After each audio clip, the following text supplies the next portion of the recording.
Hi, and welcome to at the Red Line Podcast. I have with me today David McPherson of DMCPC Construction. Yeah, DMCPC. Yeah. And David is a contractor with a crew that does all kinds of construction, and he's here to talk about his business and how things are going, what he's looking forward to in the coming year. Tell us about yourself, David. Well, born and raised in Walla Walla, Washington. Started up my construction company shortly after I got married. Had my first kid in 2010, and uh, kind of built it up through the market crash, working on bank-owned properties, and found a home at a local construction firm and worked there for 4 years. Learned how to do all the civil construction and commercial construction, and jumped back into that in my own company. And it's kind of where I landed today as far as that goes. I've got a wife and 3 kids, and yeah. Tell us about your construction company, how it's unique, how it fits the niche, or what you're. Well, there's a couple of unique things about it. One of them being, kind of the grassroots we started from would have, it's all bootstrapped. We didn't get a loan from anybody, didn't have any money in the bank, and we're bidding public works, which is you have to get bonds. I'm not sure you're familiar with that, but basically somebody has to vet you and say they'll go finish the work for you if you don't do it. So it's a big trust thing, and it's hard to get in. I was able to get in that, basically a miracle. Been bidding that work. That's pretty special.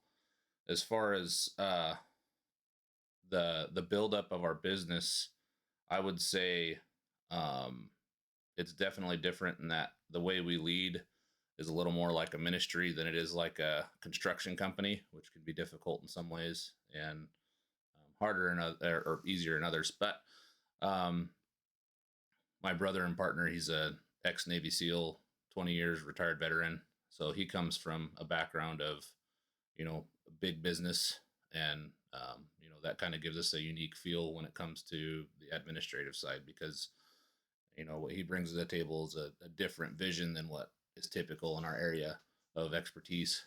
And another thing that kind of sets us apart is not only are we a general contractor, so that means we plan, procure, and build projects from the ground up, manage it.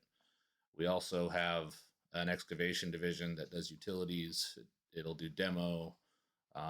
We own a bunch of equipment, and then we have a concrete division that'll also do structural concrete, flat work, and all the site work, which is like curbs and sidewalks. Cool. What are you currently celebrating in business?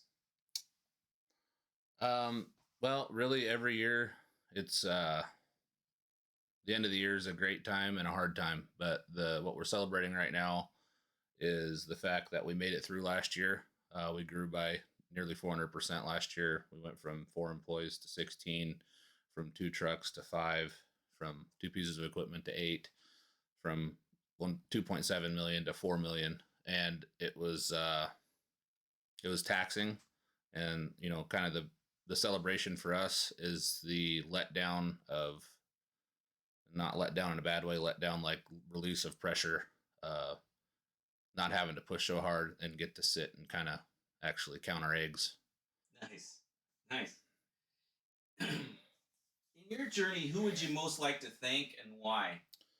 That's a few different people.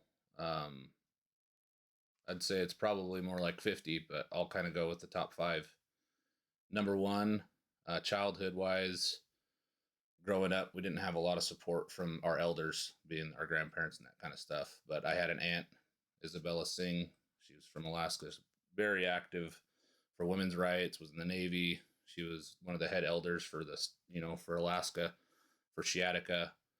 And she really is one of the people that encouraged me the most and told me that I could do whatever I had to do and figure it out. I would say secondly, my parents, both of them, my dad grew up starving, my mom grew up abused.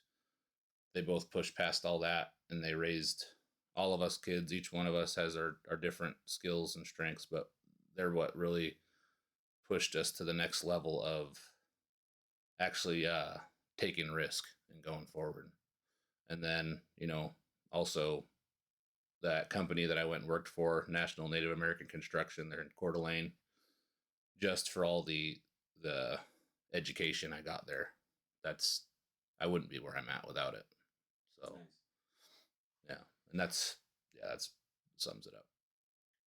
Um, at the Redline Podcast, one of the things that I really want to focus on is burnout and overload. I'm curious if you could talk about that in your journey. Yeah, yeah, it's been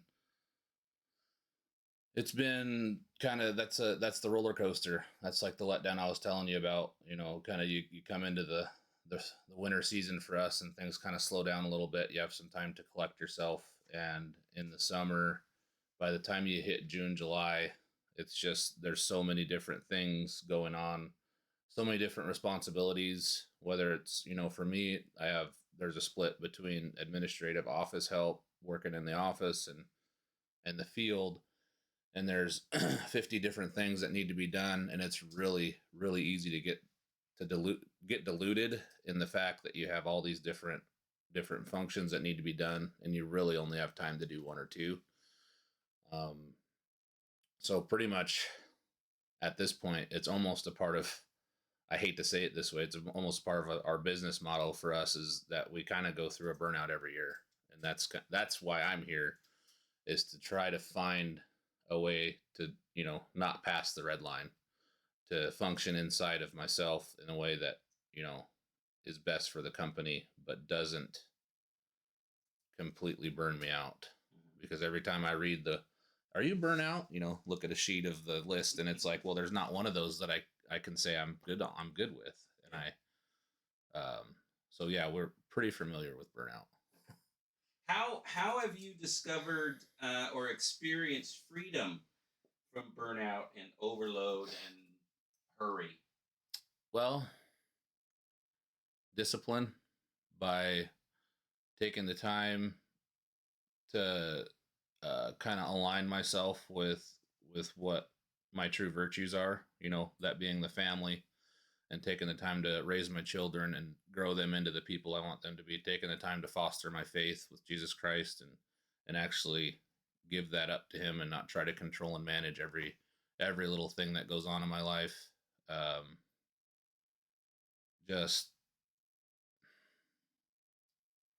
yeah, I guess that's pretty much.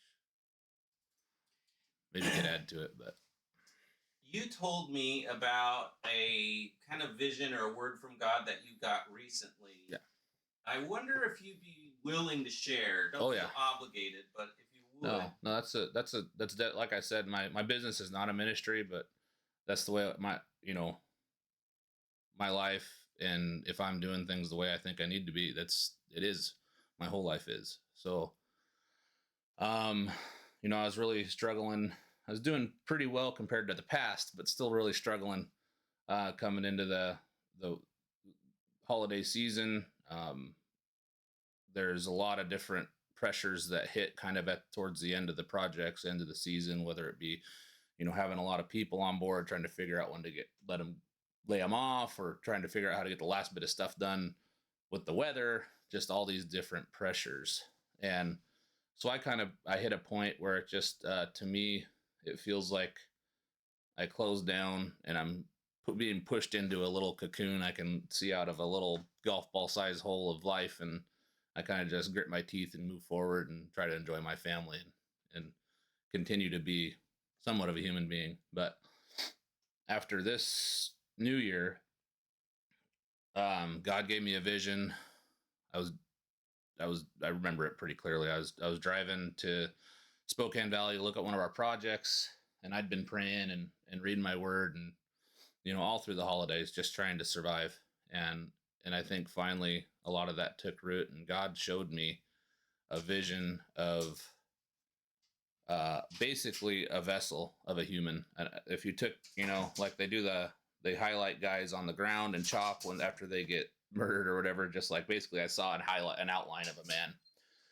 And what I saw around me was several different pieces of my life, one being my business, one being my family, one being my friendships, my church and faith. And those were all puzzles and basically it went through this. This is what you do, and it showed a bunch of those puzzles as a part of me, right? So like that gap, that space that my highlights me is filled with these different pieces from these different things that I care about. And what I noticed at that point was that, for one, that space isn't built for those puzzles. It didn't fit in there right. So I wasn't complete. Well, all those pieces belong to the different aspects of life. Well, they weren't complete either. So I was not helping my business per se or my family by taking that stuff on. What I figured out was we take the puzzles, which is, for some reason this picture helped. Take those puzzles, give it back, work on the business, work on the family, work on my faith, work on my friends, but don't let that take over who I am and what I'm so concerned about as I move through daily life. Let all that go. Let God be the one that fills you up. And that has changed just about everything in my life as far as stress, anxiety, and all that. Sorry for the dog scratching at the door. What are you looking to achieve as you look forward in the coming year and future? Well, we have, I do have some, 5 and 10 year goals, but this year we're excited about getting into the 8A set aside program. As I said earlier, my mom is Alaskan Indian. I'm half Alaskan Indian, so there's some set asides to help build small businesses such as mine. Through the feds, they give, select bidder opportunities. So you only bid against certain people that are in the program. And essentially they mandate that they help you by mandate build the business. They make you do these separate things that are known to cause businesses to grow, and they provide the work for you to bid. So we're excited about getting into that because that's a huge opportunity to grow the business, to grow the administrative side, which is huge for me right now, getting the office established and have just some normal income that you can nearly count on, as long as they don't shut the government down. But on a regular basis, you can count on having some revenue stream coming through that versus having to go out and procure projects throughout the hard bid process. So you're a contractor. How would someone get a hold of you or find you? Well, we have a website, d-mcpc.com. We also are available on LinkedIn. We're on Facebook. And that's D as in David, dash M as in Michael, C as in Charlie, P as in Paul, C as in Charlie. If you're looking us up on anything, that should pull us up. We have my email is david at d-mcpc and .com. And my phone number is 509-408-0309. That's my office number. I can be reached at any of those. Yeah, and it's all listed on the websites too. Sincere apologies for the dog scratching at the door. All right, well, thanks so much.